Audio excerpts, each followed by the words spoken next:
California's massive budget deficit, a silver lining? The recent announcement of California's $68 billion budget deficit could be seen as a positive development, introducing fiscal constraints to the state's unchecked spending habits.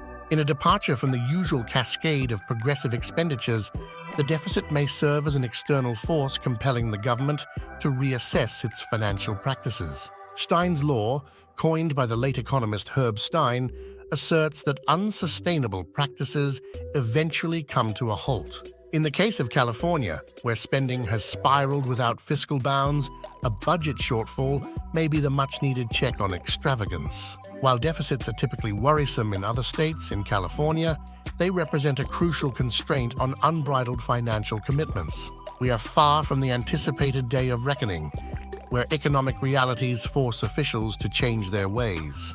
Politicians are adept at postponing difficult decisions through accounting tricks, as witnessed during the 2012 pension crisis. Despite a previous $31.25 billion deficit, Governor Newsom's spending habits persisted, with some financial maneuvering to temporarily alleviate the pressure.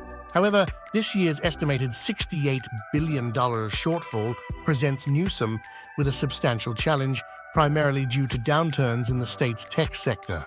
The governor and lawmakers may attempt to shift blame to national economic conditions, but scrutiny reveals that California had a significant surplus just 18 months ago. Lawmakers had the opportunity to solidify the state's financial foundation, address critical infrastructure issues, and enhance education.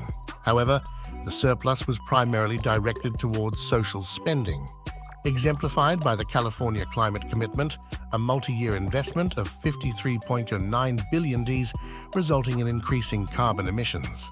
Despite my reservations, it seems California officials gauge success by expenditure rather than the efficacy of spending.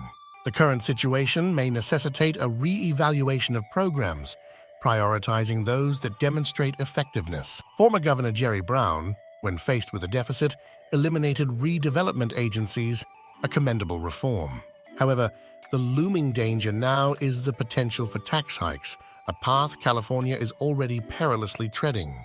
Although challenging times lie ahead, the deficit may act as a crucial restraint on a government seemingly incapable of self-discipline. This unexpected turn of events could be a silver lining for California's financial future.